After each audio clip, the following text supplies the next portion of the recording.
Welcome to Everyone Loves Guitar, where we get to sit down and talk with interesting professional guitar players and related music industry experts. If you love playing guitar, stick around. You're in the right place. Hi, this is Craig. Just want to let you know you can now advertise here on Everyone Loves Guitar podcast. For more information, go to everyonelovesguitar.com/advertise. That's everyonelovesguitar.com/advertise. Hey everybody, this is Craig Garber from Everyone Loves Guitar. We're with a really cool guitar player today. We're with Errol Cooney. He's one of the top touring guitar players and session musicians out there. He's currently out with Janet Jackson, and actually he is probably 5 miles away from me in a hotel here in Tampa. He's on her State of the World tour, and he's also toured and recorded with Stevie Wonder, Beyonce, Christina Aguilera, Phillip Phillips, Dave Chappelle, Lalah Hathaway, Guapole, and many more people over the last 20 years. His talent has brought him to play at the White House and on a variety of different international stages, along with several TV shows, including the Grammys, the Kennedy Center Honors, and The Tonight Show. He's originally from Houston, and he lives in Los Angeles with his wife and their 2 children. And before we get started, I just want to give a quick shout out to, I think the person's name is Kevin O'Leary or Kevin O'Lear. It's a listener of mine. Kevin, I really want to thank you. Man, you left me just a very, very, very nice review on iTunes, and it was really kind of you to be that detailed, and I really appreciate that, and thanks for taking the time to do that. All right, that being said, Errol, thanks so much for coming on the show. I really appreciate your time. Thanks for having me. Hey, so you're originally from Houston, and I was curious, when did you move out to LA, and what prompted you to do that in the first place, and like maybe what were you doing music-wise before you moved out there? Well, it's kind of a complicated story. I give it the fastest version I can, but my dad is an actor. And wow. So he was kind of chasing gigs from when I was very young. He started doing it professionally really right around the time I was born. And so he moved. I was on tour from when I was 2 to when I was 5 with a theatrical tour with him and my mom. Holy smokes. 2 older brothers. And so that landed us in New York. He was going to, work in theater. And then from New York, we moved to LA when he started working more in movies. So I went to high school in LA. After high school, moved up to the Bay Area, just kind of on a whim. And that's when I really started working professionally a few years after that. And after about 10 years in the Bay Area, I was driving down to LA a lot, and I met my wife, and we both kind of decided it would be a good move for both of us to move to LA. Wow, that's a pretty cool story. So you're used to like touring and moving around and like going from gig to gig. That's totally normal for you. Yeah, I mean, I say I grew up kind of in a gypsy situation. I mean, theater tours are different because you stay in cities for longer periods of time. So, with the 5 of us, the whole family, they would usually get an apartment for 6 weeks or 7 weeks in the bigger cities. But yeah, I moved around my whole childhood. That's wild. So how if you're comfortable, did it work out okay with your dad's with his career or? Yeah. He was, his name is Kevin Cooney, and you can find him in a ton of movies from the 90s and the early 2000s. He was in the 2 of the last Austin Powers movie. He's a character actor. Oh, that's awesome, man. Very cool. Mm-hmm. That's very cool. I'm going to look that up, man, because I hate to say this, but I have 2 sons, and like we watched like every Austin Powers movie like it was a life or death event if we did it. I'm serious. Well, I don't know if you remember the series of jokes about there was a spacecraft that looked like male genitalia flying through the sky. Pay attention. Yes. That one. That's he ended both of those jokes. He was a general that said, yeah. Johnson, get on the phone to British President. Your dad. That's my father. That's really cool. Your dad's a character. He's been in a lot of movies. He's been in a ton of stuff. Yeah. Wow, that's really cool. That's awesome, man. Very nice. That's really nice. Good accomplishment. Good for him. Yeah. Okay, so in the Bay Area, there's a ton of really good players there. Like you must have known Charlie Hunter. I met him. Yeah. I used to go see him when I first moved up there. Yeah. And Jim Campolongo, is he still there? I don't know if he's still there. He was there when I lived there. Well, he's in New York now. He's been in New York for a while. I was just curious, was he still there when you were coming up? I feel like he was. I was there. I moved there in 1995. Okay. So you might have caught. I heard his name a bunch. I never saw him play, but I feel like he was there. Maybe not. That's funny, man. There's a lot of guys. Do you know Joe Gore? I don't know if I know Adam Levy. There's a ton of guys out of Oh, yeah. I know Adam. Yeah, that's funny, man. There's a ton of really good players come out of the Bay Area. Alex Skolnick. Oh, yeah. Yeah, that's really cool. Testament. Yeah, very good breeding ground for excellent players, man. Mm-hmm. So you moved down to L.A. Once you got there. How'd you start getting gigs? Because it's pretty competitive. Well, I started working in LA when I lived in the Bay Area. So that's when my first tour was with a girl named Sunshine Anderson. And actually my really good buddy, who's also in my band Legally Blind, his name is Eric Smith. I was playing in clubs with him, and he was working a lot with groups like Destiny's Child at the time and TLC, 90s R&B groups.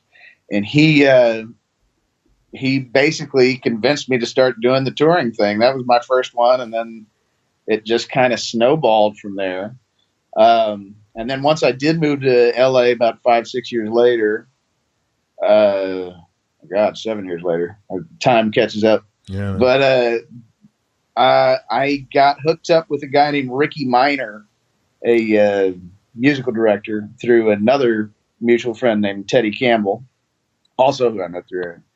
And they started recommending me for things. That's, first was a Disney tour called High School Musical, and then they recommended me for Christina Aguilera, and I auditioned for that and got that. And then after that, Stevie Wonder. Those same guys recommended me for all three of those gigs. Wow. That's fantastic, man. Those are some big names. You must go ahead, sorry. Stevie in particular, I was very excited about because that's somebody I listened to my entire life. Yeah, well, and I'll ask you about him in a minute because he really did shape, tremendously influential in shaping music, from the late 60s on. Right now, you're out with Janet on a world tour. I was curious how you got connected with her, and have there been any, interesting places you've traveled because it is a world tour, or some cool places that you weren't expecting? With her, we've pretty much only been in the States. We went to Japan. And we went to Dubai. We had a European leg of the tour get canceled because she had a baby. She got pregnant. But we're hoping eventually to do that. We'll see. We, of course, haven't heard anything. But I got hooked up with her. Once again, Eric Smith was pushing my name through, Wow. 15, 20 years later. But the musical director at the time was named Adam Blackstone, and he it was the first time he called me to do something. So that was back 2015, and since then I've been working with him. I just finished a TV show called The Four with him, and he's doing a ton of stuff now. He's a great guy, great bass player. And in Japan, men come before women. Yes, or sometimes not at all. Remember that from Austin Powers? Yes, I do. That's pathetic. That is awful. How well I know that movie, and I'm 54 years old. I'm glad that was the one I brought up. We can continue the Austin Powers references. Yes, we'll have this for the whole. That'll be our routine, man. Hey, let's talk about a few of these. You've worked with some really big names. And I was curious if you could talk about maybe how you got the gig and a cool or interesting story about working with them. Let's start with Phillip Phillips. Mm-hmm. Phillip, I was actually playing in the house band for the American Idol's live tour in 2012, the year he won. And he, at the time, had just come out with that single called Home, and that was very popular. So he was visiting a lot of radio stations. So since I was on the road anyway, we started playing all the various radio stations, and we just hit it off. And I'm trying to think of a good story with Phillip that I can tell. But, that's always a good sign, though, man. That means you have fun. Yeah, no, we had some great times. I mean, he's a younger guy at the time. I think he had just turned 22 when I started playing with him. But we had everybody, the whole band on the same bus with him and his girlfriend and the crew. It was kind of a tight-knit group of guys. And we started off doing acoustic shows, and then we moved on. We opened for John Mayer for about 5 or 6 months. Made it to Brazil. That was a lot of fun, playing Rock in Rio in Brazil with him. And there was an after party with John towards the end of that tour where Phillip had a really good time. Again, I don't want to embarrass him, but we all had a great time. It was a really, really great, tight-knit group of people out there on tour with John, and we had some fun. That's great, man. That's a good. You could tell there was some good vibes going on there, man. Yeah, absolutely. Hey, talk about Stevie Wonder, because I'm sure that was just an incredible experience. Oh yeah, I got the call to do that from, I think Teddy called me first, Teddy or Ricky, but they were rehearsing next door, and they said, "Hey, Stevie's expanding his band and going on tour for the first time in I think 10 years. He hadn't been on the road, for a long period of time." So, I ran over there as fast as I could. Yeah, and we ended up, the audition kept on going. I kept going back every day. And Nate Watts, his bass player, also his musical director, I finally called him. I said, do I have this job? Like, what's going on? He said, "Well, you're still here, aren't you?" I'm like, "Yeah." He said, "Well, that's a good sign." So, okay, that's not really an answer, but, I remember, oh God, okay, just a quick story. I remember the first day Stevie came in and, just sat down and started playing. He during those first rehearsals, he never played any of his music that I knew, like, any of the hits. He was playing all this new stuff, or like he would play Giant Steps. So and it was more like, we were just jamming, getting to know each other, which I guess is what he really wanted to do.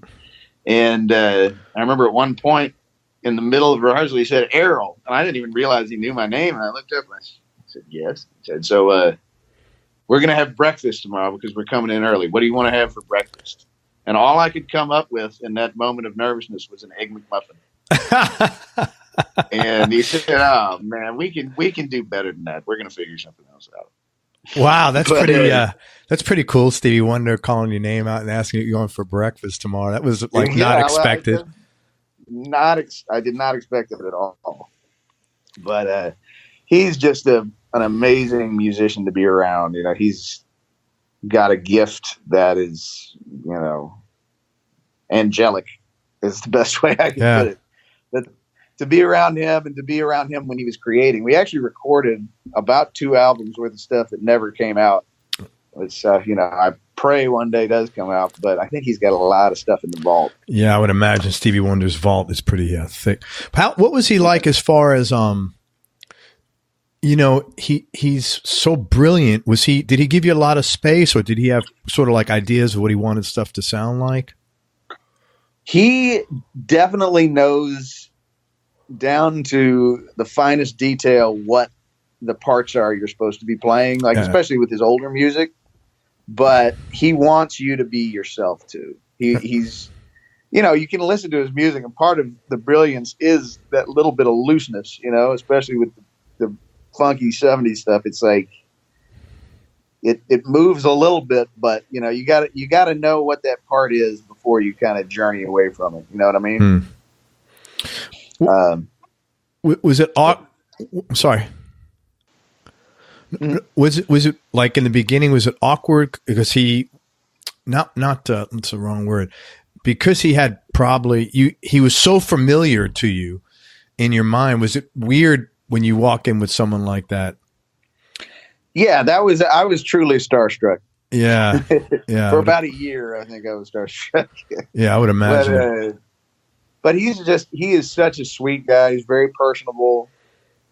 And, goes out of his way to talk to everybody and spend time with everybody. So he does have a way of putting everybody at ease. Very gentle personality, spirit, That's awesome. I guess by the time he asked you for breakfast, you probably figured I'm in by then, right? I thought that was a good sign. Yeah, and then the guy called me. Then the guy called me to talk about money, and I was like, okay, now I know I'm in. That's great, man. What a good experience, man. Yeah, and this is one, man. Dave Chappelle. What did you do with Chappelle? Well, that is an interesting story. That he started doing these things. I actually originally met him a long, long time ago. He used to throw these parties in his hometown. I can't remember what he called it, but he would bring out all these R&B artists, all these singers. And I went with Guapole, the singer you mentioned earlier. And that's when I first met him. But then in the middle of the Songs in the Key of Life tour with Stevie Wonder, he was on tour at the same time. And he was really good friends with a harmonica player named Frederick Yannet, who's in Stevie's band. And started doing these things called juke joints, Dave Chappelle's juke joint. And so basically it's a thing where he'll rent a club, hopefully out in the backwoods, and have a band play and a DJ play and kind of battle back and forth. And he hosts it and brings in guests. And it's really a cool thing. It's like a big jam session. It usually starts at about midnight. We usually get done at about 5 in the morning. So it's like an old school proper juke joint. That's the idea, exactly. Wow. I can't help but thinking somebody else has told me they've done one of these. Man, I'm having a brain fart. So you participated, you were in the house band for one of these? Is that what it was? Correct. I did maybe 10 of them. Wow. Over the last several years, yeah. So he keeps calling you back. Yeah. I mean, it's the time they're kind of spread out, and they usually are following when he has a stand-up show in a different city. Like I did one in New Orleans. I did one in his hometown in Ohio. We recently did one in New York. They changed the name of it because they couldn't call it a juke joint in New York. He thought that would sound fun. Called it a revival. That's what it was called. Where was that in the city? Oh, I do not remember the name of the club. It was a little bit downtown. It was, in kind of in the heart of Manhattan, I want to say. But God, what was the name of it? It was in January. It was right around the time they did the Grammys. Very cool. So, I'm assuming nobody was smoking weed at any of those, knowing Dave Chappelle, right? Oh, of course.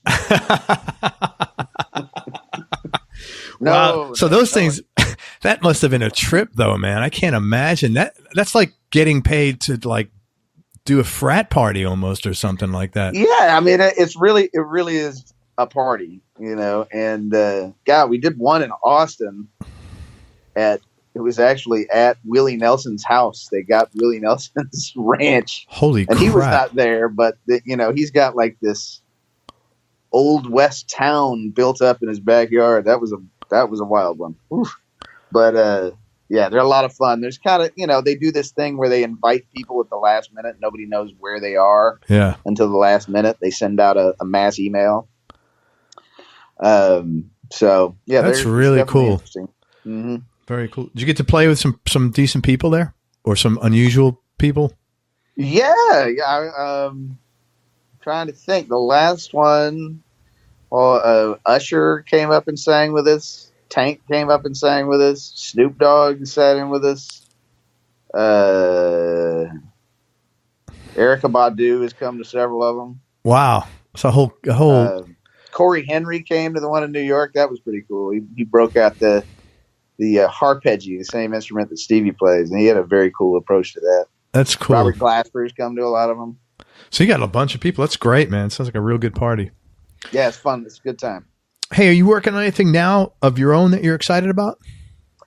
I'm working on a couple things. I'm doing an instrumental project, and I'm starting a vocal project too. So I've got a couple songs done on both of them, and I'm working on several more. The instrumental one will probably just be under my name, Errol Cooney with guests. And the vocal one, I think it's going to be something along the lines of the Ballad of Elroy Connie. That's awesome. Man, explain that, because I was having such a laugh with that. Please, that's just too funny. But it came from several years ago, actually, in my hometown in Houston. I was going to do a live recording for Dorinda Clark Cole. And I got there and I got to the hotel and they couldn't find my name. They were looking and looking for my name. And finally they figured it out. They had my name written down as Elroy Connie. I thought, that's kind of a cool name. I need to use that somehow. So I like that. The vocal will be the Ballad of Elroy Connie. I like that. Ballad of Elroy Connie, something like that. And man, you mentioned Legally Blind. Why don't you talk about that? Because I know you put a lot of work and heart and soul into that. Yeah, Legally Blind is a project I've been working on with several of my good friends. The leader of the band is a guy named Jubu Smith, probably my favorite guitar player. And his brother Eric Smith, both of whom I've known for about 20 years. Eric and Juba too had a big part in starting my music career in the Bay Area. They're both from there. And we have a project called You. It's on iTunes, Spotify, Apple Music, all that stuff. It's Legally Blind, blind spelled with a Y, BLYND. And the album's called You. And it's been out for a few years now. And you said it's kind of like blues, R&B, rock, like kind of a whole. Yeah, it's a mishmash of stuff. I mean, there's a lot of guitar playing in it, so that gives it kind of that blues rock edge. But the music, I think most of the songs are written by Jubu. It actually comes from their quartet background. So it has a lot of that soul and a lot of that kind of gospel feel in the songwriting. Very cool. So it's probably really nice to work with these guys who were so instrumental in starting your career to actually work on a project together. It's amazing, and I've been blessed to play with Eric on the road. He's out here with Janet Jackson too, the bass player. That's really cool. Yeah, we spend a lot of time on the road together. That's nice, and he's been the guy that recommended you to a lot of the other gigs, right? Yeah. Absolutely. That's great, man. I don't know if you could answer this. You've done a lot of stuff over the last 20 years. Is there a way you could ever pick like maybe the top 3 experiences you had musically, either because of the work you particularly did or the people involved or just the whole richness of the experience? Yeah, I think, yeah. I mean, I could pick 3 for sure. Sorry, this is doing something. It's hard to, I'll come up. The first 3 that come to mind would be Stevie Wonder, just because of how much I learned musically from doing it. What'd you learn? What'd you learn from him? Just his approach to songwriting is very unique. And also I remember him during sound checks. He would be writing songs and we would be kind of learning them as he wrote them. And I remember at one point he couldn't figure out a part. He kept trying things and he kept trying things. And then he finally found something and he said, that's what it is. It was almost like he was waiting for the song to tell him what it was supposed to be. You know what I mean? Like, yeah. He was waiting for the muse, whatever you want to call it, divine intervention to come. And then when he played the thing that it was supposed to be, it was obvious that was what it was supposed to be. It was supposed to move there. So that was really cool. And just getting to learn all of his music. I think at one point I went through a catalog of about 500 songs and I still would get stumped every now and then because he breaks out every song you could imagine. So just, using my ears every day to figure out what we were playing. That was a real learning experience. Another one, I have to say Legally Blind because that's my brothers. I've been playing with them for almost 20 years. And, that's like, it's a passion project. You know what I mean? So we really are all genuinely invested in it. And most of the stuff I do is as a sideman. So that's a big deal for me. Do you guys tour on that or have you toured? We've never done an extensive tour. We've gone out for a week or a few days. Well, one of the problems is all of us are doing this for a living. So, it's hard to get our schedules together. Yeah. But, sure. we've done some shows. I don't know if you know about Yoshi's and the Oakland in San Francisco. Yeah, We've yeah, done of course. several shows at those places. Yeah, that's like the iridium of the West Coast, kind of. Exactly. Yeah, exactly. So we've had some great shows there. Two of the guys, the main two, Juke and Eric, are from Oakland, so they've got history there too. I think I have an album by a piano player live at Yoshi's. One, Michelle Williams, maybe. It's possible. Yeah, I think it's a great record. But yeah, Yoshi's, I'm real familiar with. Yeah, I when I first moved up there, I would go see. I remember going to see McCoy Tyner every year there and seeing. I mean, all these jazz legends. It's kind of changed over the years because I think they had to change their model to get a little further away from straight ahead jazz and more towards, things that sell better. Yeah, it's a guy once told me, he said it tongue in cheek, but there's some truth to it. He said, with jazz, you could play many notes to a few people, or you could play pop, a fewer notes to many people. It's kind of like sad, but it is what it is, Yeah, it's just, but so I totally get that, man. Mm-hmm. So Stevie Wonder, Legally Blind, what would be number 3? See, now I got to pick. I think for me, it would have to be Lalah Hathaway.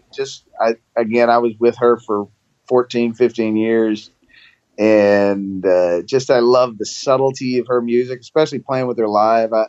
We did a live record with her at the Troubadour in L.A. Very cool. I believe it was 3-4 years ago, and it ended up winning the Grammy for Best R&B Album. And just over the years playing with her, really her live music, the way she sings, and that's another person that truly will blow you away, what she can do with her voice. That's awesome. So you have a Grammy? Not really. I don't. The people that play on the album don't. You get a plaque. You don't get a Grammy? Why? You played on the record. It's not how it works. If I was in a band, if it was the Lalah Hathaway band, right, then I would get a Grammy. Yeah, but I would get the producer. I would get that if it wasn't a live record. If it was a studio record, a hired gun, I totally would understand that. Wouldn't be fair, but I'd kind of understand it. But a live record, man, the man is holding you down, man. This is ridiculous. Yeah, they don't even announce it during the main broadcast. They do it before because it's an R&B record. God. But hey, at any rate, it was such an honor to be a part of, and that's another one. I should say you should go out and get Lalah Hathaway live. It's a great record. I've got to check her out because you're like the third or fourth person that's turned me on to her. So I'm just circling it in red. That means check it out afterwards. I had a question here about your childhood, but you already talked about that. You was moving around a lot and doing stuff. Outside of that, everything was pretty normal, or? I mean, yes, it felt normal to me at the time. I was always, I learned to play guitar starting from my 2 older brothers. So my 2 older brothers always played and sang, and my mom played piano and sang. My dad sang. I remember a very defining moment seeing my brothers, Michael and Brian. They would play at their Battle of the Bands at the time we lived in New York at their high school. And they won 4 years in a row. Wow. This was in the 80s, and so I remember hearing all these girls with their giant teased out hair screaming. I was like, man, this seems pretty cool. I want to do this. Wow. What high school would they go to? Where'd they go to high school? They were going to John F. Kennedy High School, which is in Somers, New York. Oh, was that up in Long Island? No, it's Westchester. Okay. That's wild, man. Mm-hmm. 4 years in a row. That's pretty dominating. Are they musicians today? I was blown. My brother won. Michael, the oldest brother, won 2 years, and then Brian won the next 2 years. That's really cool. Are they musicians today? They still play. We still play and sing together all the time. We've been talking about doing the Cooney Brothers project for our entire lives. Dude, so the Bacon Brothers do it. The Cooney Brothers could do it. Come on, let's go. Bring it on, brother. Come on here. We'll have the debut right here. Let's do it. Right here on Everyone Loves Guitar. Let's launch that shit. Let's launch that shit. Amen. is there anything you're looking forward to doing more of as you move forward? It's a tough thing to balance. You know, you love playing, but it's a tough thing to balance traveling, making money, recording sessions, and then doing your own stuff, I would imagine. Absolutely. And then having a family on top of this. Yeah, right. It's not like, yeah, right. Exactly. You got to, yeah. What, so I would imagine the things that you're trying to get done are your instrumental and your vocal thing. Yeah, that's big because it was a big step for me. You know, I won't tell you how long ago I really started thinking about this because it's too long ago, but that's all right. Getting those first couple songs to a point where it's like, okay, I think that's done. That was a big thing for me because I have a long track record of starting songs and then I just say, okay, I'll get to that later. So the fact that I finally got these two to a point where I think they're done, I can start working on others. And now, of course, we live in this time where albums, not many people are out buying albums anymore. Yeah. So as I come out with more stuff, you know, they're all going to be part of their own projects, but I don't necessarily have to wait until I've got, 20 songs to release the two things. No, not at all. Not at all. In fact, most people I'm seeing now are releasing EPs, 4 to 6 songs and that's it. Mm-hmm. Yeah, that's the new way, and it's fine by me. It's less work. That's a hell of a lot. And like, what's the point? It's right. What's the point? No. People don't go out and buy albums. That's it's kind of like we've circled back to the 50s and the 60s when everything was singles. Yeah, I know. It's really weird. Let me ask you, have you always sang background vocals? I sang from the time I sang actually lead in my own band in high school, but that was pretty terrible. I've always sang with my brothers, harmony stuff and some backgrounds. The first time I did it professionally was with Michael Bolton, but then after that, with Phillip Phillips, we did a lot of singing. The band really sang everything, and so that helped me a lot actually doing that. Those are like two pretty strong voices to start singing, Bolton and. Yeah, Bolton. We were kind of faking it back there. He wanted us to look the part more than actually sing. Yeah. But that was an interesting time. With Phillip though, I did it. I was only with Michael for about 6 months. With Phillip, I was there for several years, so more of an opportunity to kind of hone it. Was it weird to sing like on these tracks that you made? It took some.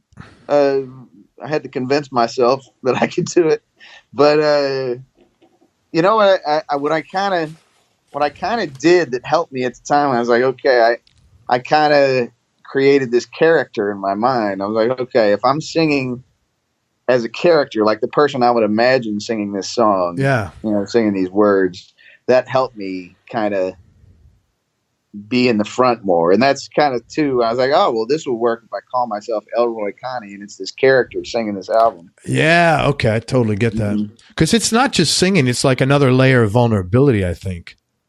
Absolutely. Yeah. And that's not easy to do, to put, as it is, you're putting yourself out there, you're writing the music, you're playing, it's all your composition. And now you got to sing. I think that's a pretty difficult thing to do. And I give you credit, especially if you haven't been a singer, on other stuff. Sure. Well, thank you. You can give me credit when you hear it and maybe you like it. Let's launch that shit. That's my new. Let's launch it. Come on. Let's launch that shit. Let's get into launching mode. Yeah, get into launching mode for sure, man. Hey, what are some of the bigger obstacles that you had to overcome throughout this journey, either personal or business or musically, or just stuff that, shit that got in the way that you had to deal with? Well, there's so many little things. You're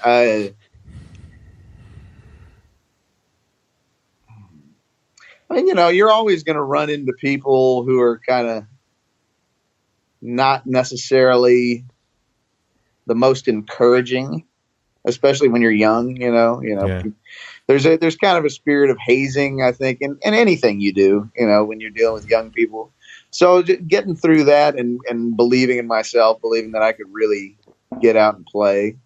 I dealt there was an audition I did where I walked in and I had barely heard the music, and they expected me to start doing choreography. They had a room full of guys with guitars trying to learn.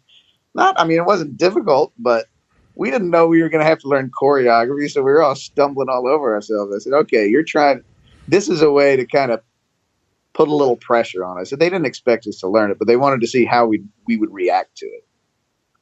And, just getting through all the different kinds of personalities. There's so many different kinds, and always remembering, to stay humble and always, be kind to people. Like, I've been around people that were not that way. But what I've always found is the people that do the best in this business, or in any business probably, are the people that genuinely show respect for everyone, no matter who they are, or who they might think they are. So it's that. Other tough things, moving to LA and trying to navigate just the living expenses of living in LA. Trying to figure out how to balance being on the road, doing session stuff, and spending time with my family. You never figure it all the way out, but like today I was able, my family happened to be on the opposite side of Florida. So I rented a car. This was yesterday, actually. I rented a car as soon as I got into Tampa and drove out there and spent the day at the beach with them. And little stuff like that, is really gratifying to figure out whenever you can do it. How was the beach over there? Because I know we've got so much problems here with like red tide. Was it? I heard about that. It's over there. It's beautiful. It was like bath water. Yeah, it's been pretty bad here. Everything's dying like really badly. I heard, and it's all along the coast, right? All along the coast. The whole thing is shut down pretty much. There's like manatees coming up, a shark. Everything. I don't know what's going on, man. That's crazy. It was when your wife seemed really supportive, of you to move to LA. Is she in the business as well, or? She is. She actually knows you. I mentioned you today. Get out. Oh, yeah, I know Greg. She does PR. She's I'm not thinking of what she is. She's a publicist. She's a publicist. Thank you. She knows me. Yeah, she works for Capitol Records. Her name is Errol Cooney, and her boss is named Ambrosia Healy. They used to work at Red Light for years. That's so funny. I think they've organized some interviews with you. That is hilarious, man. Oh my God. Tell her. Was I nice to her? I hope. She was like, "Oh yeah, he's a great guy. You're gonna have a good time." She said, "Make sure you look good on the interview." No, my publicist. We're the only. That's why. What's funny too, because like I always try to be nice to the publicist, because like sometimes they'll send me stuff and it's like somebody that for whatever reason is just not a fit, and I always.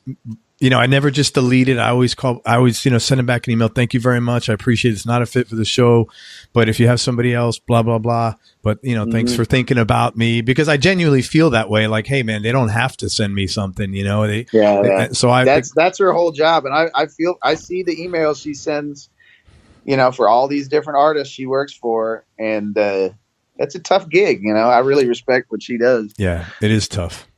It is tough. That's cool, man. Well, tell her I said hey, and I certainly will. That's nice. I gotta look. I'm gonna look at her email now after I hang up. Yes. See what I sent her. How about tuition? Everybody pays tuition in what we do as far as making mistakes. And I was wondering if you might be kind enough to share one or two mistakes you might have made, and the lessons that you learned from them, if you made them. I certainly know I did. A big thing for me that I waited too late in life to work on was really learning how to read music, really learning how to sight read music. I always kind of relied on my ears, because I was much quicker naturally with my ear. Sure. And actually a guy named Ricky Minor, who's done a lot of great stuff for me, hired me over the years. I remember the first time I did an award show with the house band, and that stuff moves so fast. You're just flipping pages, and you got to play bumpers for every person that walks out, and then play a song, then play another bumper. And I was just kind of overwhelmed at first. And he came to me, and he was very cool. He's like, "Listen, I can tell you kind of can read, but you really need to work on it if you want to do this kind of stuff here."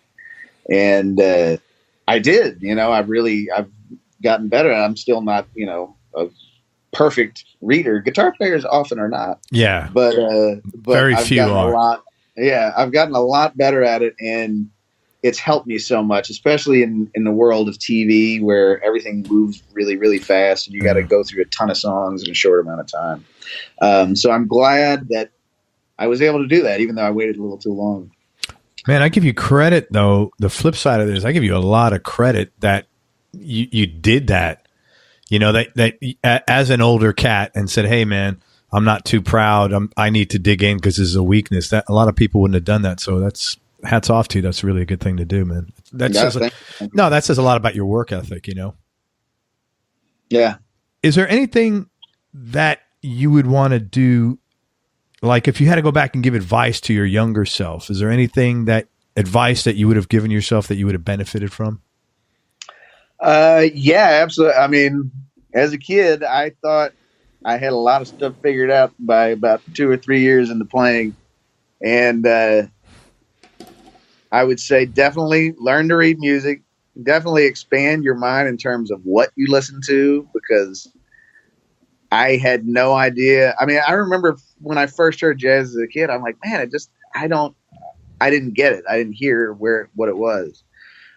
And classical music too, just that learn as much as you can about other kinds of music that you don't necessarily like, because you might discover something through that learning process, and I certainly did, later on, but, yeah, whenever you can put yourself in an uncomfortable position, it's good for you. I always benefited from that. In terms of, if I got hired to do something and I didn't know I remember I got hired to play mandolin on something and I had never touched a mandolin before. And I was like, okay, it's tuned like an upside down guitar kind of. So I went and I borrowed one from a friend and, at least got good enough to play that song. And I ended up learning a lot more about it as I played it. That's cool, man. That's really good advice. Hey, let's talk about gear for a few minutes. What's your go-to guitar right now, and like maybe what other 2 guitars would round out your top 3? I'd probably say my favorite guitar right now. I mean, it's not my main guitar on this gig. I use it for the second half of the show, but it would be a Nash. Bill Nash. Yeah. Up in the Seattle area. It's a Telecaster that he built. And that is that sounds better than just about any Tele I've ever played. Yeah. Now he's the guy I got famous for building Teles for Brad Paisley, I think, right? That's correct. Yeah. I've not played one of those. I had a Strat from him too that I really liked. It actually got stolen. It was a terrible story. But that particular guitar, that Tele I'm glad that's not the one that got stolen, because I really love it. Does he have his own pickups? He does. He also uses other ones. He uses Lalah's, and he uses there's another one. TV Jones. Maybe. I'm terrible at remembering names of gears. Maybe another guy on the West Coast is pretty big is Rob Timmons, Arcane. I think that's correct. Yeah, because Rob could be wrong. Yeah, but I think so. But he builds great guitars. He gets great pieces of wood. Like you feel like you're getting a really nice aged piece of wood, which you don't usually get from the bigger guitar companies, because they're pumping out so many of them all the time. Yeah, that's very cool. But I love that guitar. I love an old Seafoam green Strat that I've been playing forever. I love that color for a Strat. That's a really cool color. It's not very common. It's not. Yeah, I bought it from a friend of mine named Andy Abad about 10, 15 years ago. And great guitar. And number 3? Number 3. See, I did just get a Gibson Hummingbird that I absolutely love. They actually gave it to me as a loaner for this tour. That's a great sounding guitar. But I love Taylor acoustics too. I've got one that's my baby at home. I got to pick something good here. It's funny, man. Gibson's been so nice to everybody since they have gone bankrupt. Maybe this is like Gibson 2.0. I don't know what it is. I mean, when they gave it to me, I was like, okay. They actually also a couple years ago gave me a 339 that I used on the Grammys that I absolutely love. That's pretty cool. That's like a mini 335, basically. Exactly. It's great for traveling, and it's got that sound and feel like a 335.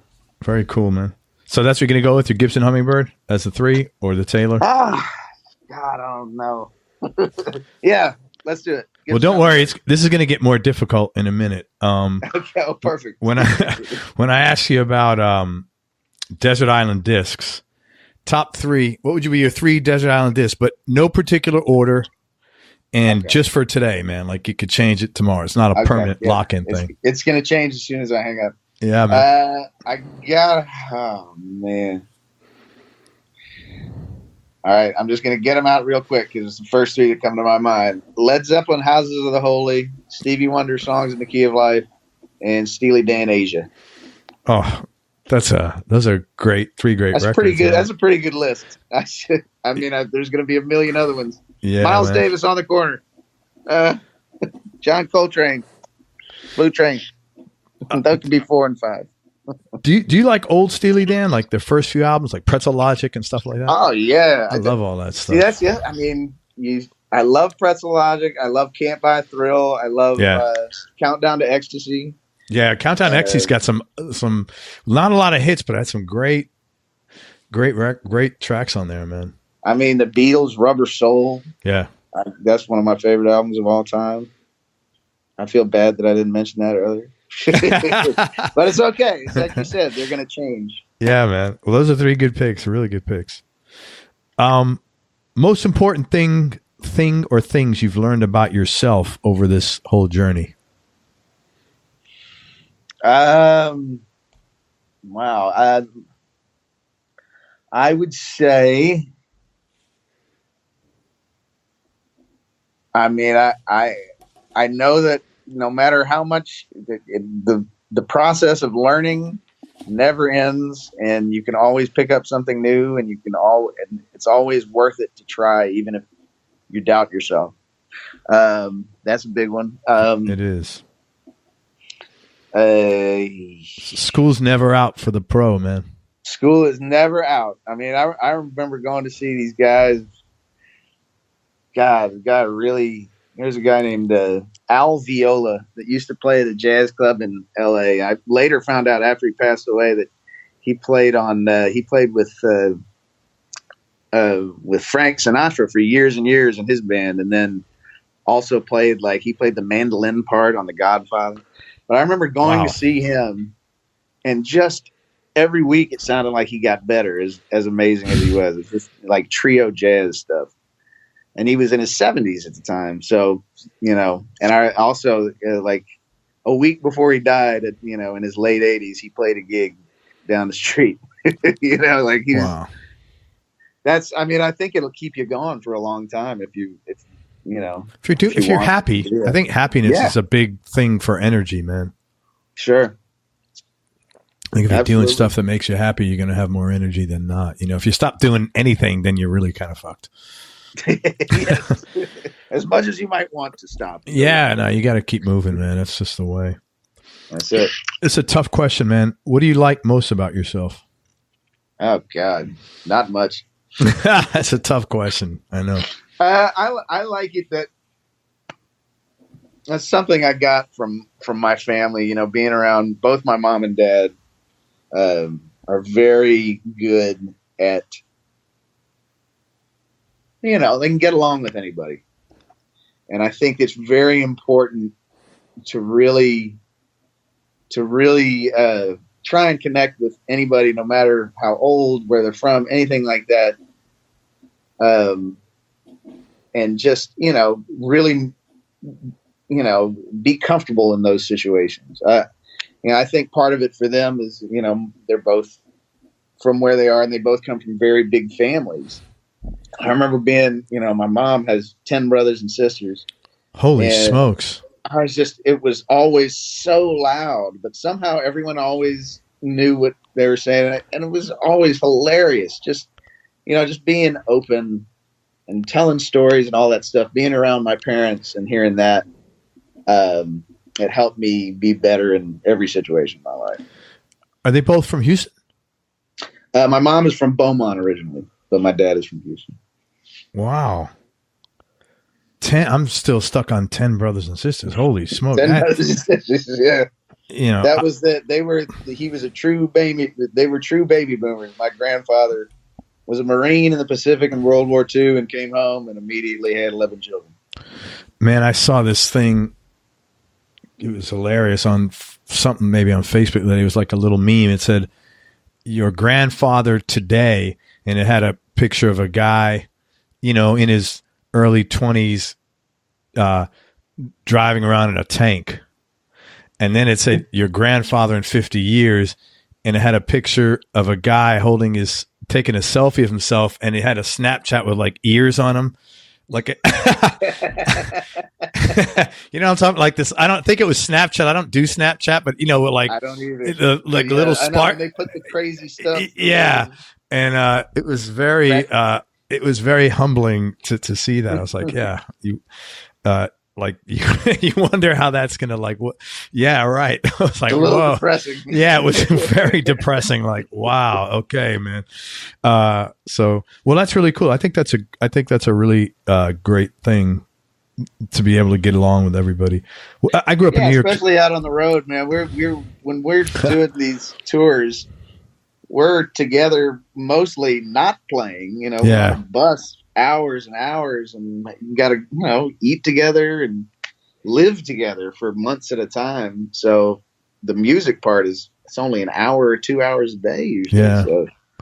It's a very unique business in that aspect, as far as like people think it's tough to go into an office and sit across from somebody who's a dick or who you may not get along with. You know, imagine how you got to get along with everybody. You really got to pull it together, man.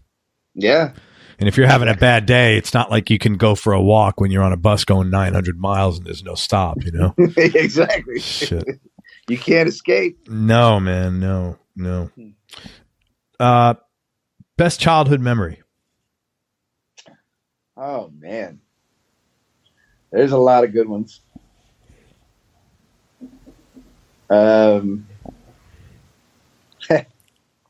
My best childhood memory is a year ago when the Astros won the World Series. That's fun. That's a good one, man. You know, a lot of baseball stuff comes to mind. I'm a big baseball fan. But I mean, that's seeing my brothers play. The first time I played a talent show when I was in high school, and I played what did I play? I played Eruption, Van Halen. And you must have been a badass playing Eruption. I certainly thought I was. Yeah. I didn't know much else, but I could memorize Eruption. That's great. What else? I played the Star Spangled Banner. People didn't really know Eruption, but I remember that feeling of people reacting, this big room of people reacting, that feeling of hearing, and several other times in high school when I would hear people react and feel that energy going back and forth between the crowd and, you know, the performers on stage. Yeah. And that's a pretty magic feeling. You know, I must say I have never been on a stage until last week, or I think a couple weeks ago. Dave Amato, who plays for REO Speedwagon, he and I became friends, and he was in town here, and he was really kind. He invited my wife and I to come to the show, and then afterwards they opened for Chicago, and he said, "Hey, have you ever been on stage?" I'm like, "No." He goes, "Well, come backstage," and it was standing backstage and seeing all those people, the energy transfer, it was phenomenal. Yeah. It's an amazing feeling. I mean, like nothing in the world. You can't take it for granted because it's not going to be every night or every song. It happens organically when it's going to happen, you know? But it's like nothing I've ever, I mean, I could really understand for the first time, not experiencing it, but as close to experiences as I'll ever have, to see that and be the recipient of that. It's really like quite an amazing thing, man. And I can understand the almost addiction of the rush. Once you do it, how the hell can you not do it? Yeah. You know, it was wild. It's amazing. And it was really funny because, you know, there was a lot of women that are my age, like I'm 54, and they're like, you know, they were like they're 17 waving at these guys again. They had that groupie thing going. It was, and my wife was like, "What the hell's going on with that?" and I'm like, "That's the way they do it." You know, it was real funny. Something or someone you miss from your childhood? Oh man, well I miss being in the same place as my immediate family. They've all kind of one by one. We were all in California at one point, and they all moved back to Houston, so I miss them. Something else that I was gonna say, and it just left my mind that fast. Did you get back to Houston much? Yeah, I try and go as much as I can. But it's actually I'm gonna go at some point before the end of September because my son really wants to go see a baseball game. That's great, man. Mm-hmm. Where's your wife from? Is your wife from Houston as well? No, she's actually from Orlando. Oh, that's right. You said that. I'm sorry. Yeah. Okay. So you get to go. She's born in Miami, but they live mostly in Orlando. In Orlando. Is the traffic in Orlando anything as close to bad as it is in LA? Because it's horrible there, man. It's really bad. I mean, I just drove through there today and I got stuck. It was like 12:30 or 1 in the afternoon. I did not expect that. Yeah. On I-4? Bad, but on I-4? Yes. Yeah. Coming across I-4, going through downtown, but really between downtown and Disneyland. Yeah. Or Disney World, excuse me. Yeah. That's right. It got terrible. But I don't think it's quite as bad as LA is pretty much, it's like 22 hours a day. Yeah. You're going to probably hit traffic somewhere. God, that's what everybody tells me, man. That's rough. Tell me something about yourself people would either be surprised to hear or might find a little odd.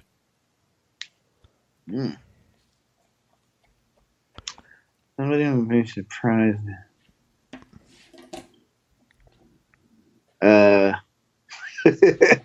Nothing. I'm totally normal. You know, I always say that, and then I tell my wife that, and she starts reading me like a laundry list. If my wife was here, she could read you the list, and I would say, "Oh yeah, that's kind of weird." I always think the same, man.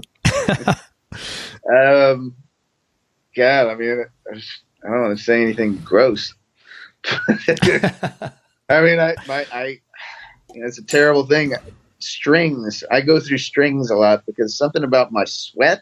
Oh no, that's totally normal, man. But I mean, some people I know have strings. They tell me for like a year. How in the world, man? You're playing these outdoor gigs. How the hell are you doing that? Yeah, I don't understand it. There's a story about Wah Watson that he hasn't changed his low E string in 40 years or something. That cannot be true, dude. You are going to be drenched tonight. I'm telling you right now at the Amalie Arena. You're going to be soaked. I'm prepared. Luckily, we're not driving out. We fly home tomorrow, so I can come back to the hotel. Oh, that's great. That's awesome, man. Good for you. Mm-hmm. Most important person in your life? Oh man, well, my wife. Is that a question or like? No. That's the answer. But I mean, there's a lot. Currently, since we've been together, since going through all the stuff. We've been married 12 years. Yeah, congratulations. That's awesome, man. Thank you. And 2 beautiful kids. I got a 10-year-old, well, almost 10-year-old boy and almost 2-year-old girl. And just you're in the thick of it, through man. This ride with me, man. We're in the thick of it. And, right now that's tough. I love it more all the time. Like we really have learned a lot about ourselves from each other, if that makes any sense. So, well, raising kids is tough. Nobody talks about it. It's not easy, man. It's really tough. Well, nobody tells you exactly, and then when things do happen, you get people saying like, "Oh yeah, mm-hmm. Yeah." Yep. Well, and you don't always agree on stuff either. That's another big thing. Yeah, we had to learn that, especially the first one.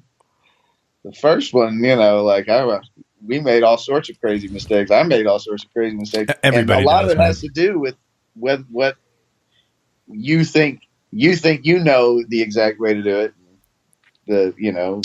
Aaron thought she knew the exact way. But the truth is they need both. They need both things, whatever they are. No, but it's such a polarizing topic that it's like But you feel you have, at least with me, I always felt I knew it just as much as I know 2 + 2 is 4. Like, this is obviously the right answer. And sometimes it was, and frankly, sometimes it really wasn't, you know? So it's hard to, and you got to manage all that. And that has even nothing to do with the two of you. Yeah, exactly. It's a lot of, another thing you learn from having the kids. I mean, I have to list them as my son and my daughter too. Yeah. But you learn that those personalities, they're there when they're born. Yeah. That personality is there. It just, you do your best to kind of be the goalie and kind of contain whatever it is, it is. But you're not creating their personality. That is God given. So, yeah. But it is so much fun to go, to be a dad. I absolutely love it. Cool, man. Who's had the biggest influence on you, both musically and personally? There's a lot of that. Certainly musically. I mean, every 5 or 6 years, I find someone who has influenced me a great deal. There was a period where John Coltrane was a huge influence for me. That was around the time I really got into jazz. Stevie Ray Vaughan was a huge influence when I was younger and still is. I mentioned that guy Al Viola. I could keep going on and on. Jubu, the guy who I'm in a band with. Jubu is a big one. So, I met him when I was about 20. And spell his name out, because I'm going to, so people can Jubu. His actual birth name is John T. Smith. So he had to do something. Yeah. So he's a junior too. His dad is John T. Smith. So Jubu, Jubu, and he tours with his own project, the Jubu Experience. Great. But that was the first time I heard that quartet gospel style guitar was him, and he came from. He went to Berkeley High in the Bay Area, where there's a lot of really great jazz musicians that came out of there, including Charlie Hunter. You mentioned earlier. You look like Charlie Hunter a little bit. You know that? No one's ever told me that. Yeah, you look like Charlie a little bit. Yeah. Yeah. There's a lot of guys came out of there, so he had kind of that mixed bag of influences, and that appealed to me right away. So, and through that, I discovered a lot of other R&B. A guy named Spanky, who is R.I.P. passed away several years ago. I mean, there's just tons of guys musically, but personally,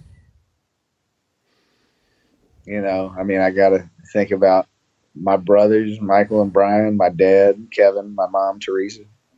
That shaped who I am, really. Man, you speak so sincerely of the good spirits in your family. That's very nice when you do that, man. Oh, that's great. Yeah. I mean, I know a lot of people don't have great relationships with everybody in their family, and I'm very blessed, very lucky to have always had really good relationships with all of them. Yeah, you could really tell that very sincerely. Mm-hmm. Biggest business or personal win? Getting that job with Stevie Wonder, that would be a very big business and personal win for me. Any hobbies or interests outside of music? You said baseball. I love baseball. I used to play when I was young. I kind of stopped in high school when I really got into guitar, but loved going. My son loves baseball too. He's like an encyclopedia of stats, so I've been having a lot of fun with that. The last few years, I started playing golf. Love playing golf. Very cool, man. Mm-hmm. And just a couple more questions and we're done, man. Mm-hmm. Most embarrassing or funniest thing that's ever happened to you on stage or in the studio? On stage, if something comes to mind instantly. Well, okay, I'll give you two things. I forgot about this first one. The first one, I was playing, actually, this is how I met my life. I was playing with a singer named Fantasia Barrino. She won American Idol, I think, about 15 years ago. And my wife was her day-to-day manager at the time. But there was there was a guitar solo section of the show. And I would do like a knee slide thing during this section.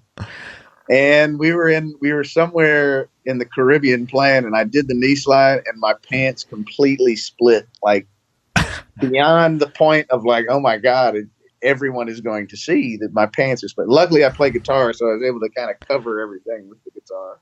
But the sound of that rip, and then turning around and seeing everybody in the band, of course, knew what had happened because they were behind it. Right. And so that was a good one. That is funny. There's another time that I was playing on stage. I won't say with who, but the guy who I was playing with, he played piano on a song, and he only could play in one key, but he wanted to sing in a different key than he could play in, so he transposed the keyboard. But what had happened was the power got cycled at some point when the keyboard was brought on stage. Right. So he was not playing in the key that so we all came in really strong. It was like a big, loud rock song, and particularly me. I came in, and it was so horribly out of tune, and nobody knew why. Apparently, some of the guys had figured it out. I think one of the keyboard players in the house band had perfect pitch and knew and was trying to warn us all, but it didn't get to our side of the stage. I remember looking at the bass player, and he was just kind of sliding back and forth with this befuddled look on his face. Eventually, we kind of figured out what was happening, and we were able to finish the song. But man, that's on YouTube somewhere, and it is really. That's funny, man. Yeah. And last question: what's been the biggest change in your personality over the last 10 years, and how much of this change has been deliberate, and how much is just maybe a part of aging? I think, I'm going to go back to something else I said earlier. I think in the last 10 years, I've really learned the value of spending as much time at home as I can, as much as we all, of course, want to work as much as possible and make as much money as possible. It's more important to spend those moments when your kids are young, and so however you can work that out. I have worked more on TV in the last couple of years, which is a great way to continue doing the same thing without all the travel and craziness. It sounds like you've done a lot of TV work, man.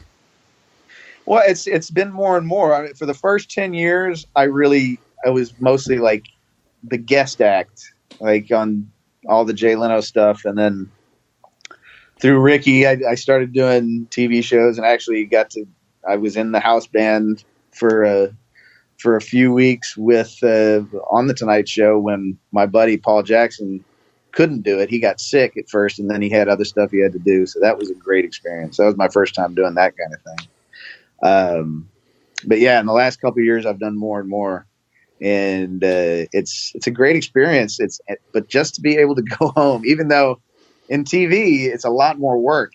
Sometimes you do a 12-hour day, 5 or 6 days a week. But even that hour I get at home, or the one day off you get at home, is absolutely worth it to be there. Well, I mean this. I hope you get a lot more TV work, because I could see what I can see what a family guy you are, man, and you're very easy to deal with. So, man, I hope all that stuff comes your way. I appreciate it. Hey, man. But also, we got to launch these albums, so we got to get out there and promote those. Yeah, man. Let's talk about that. I just want to tell people where to find you. First of all, it's Errol Cooney. And his last name is spelled Cooney. And right now he's on tour with Janet Jackson. And check out his record, his project with the Smith Brothers. It's called Legally Blind, BLYND. Their album is called You. You can find that on iTunes, CD Baby, and all the usual suspects. It's real good soul, rock, R&B kind of stuff. And you can check him out on Instagram too, just at Errol Cooney. And we are waiting for the launch of the Cooney brothers. And you know what we need to do? Is your dad still around? Oh, yeah. And we need to get your dad to do the opening intro voice. You got to get some clever, like, you got to get the Cooney brothers and then get your dad.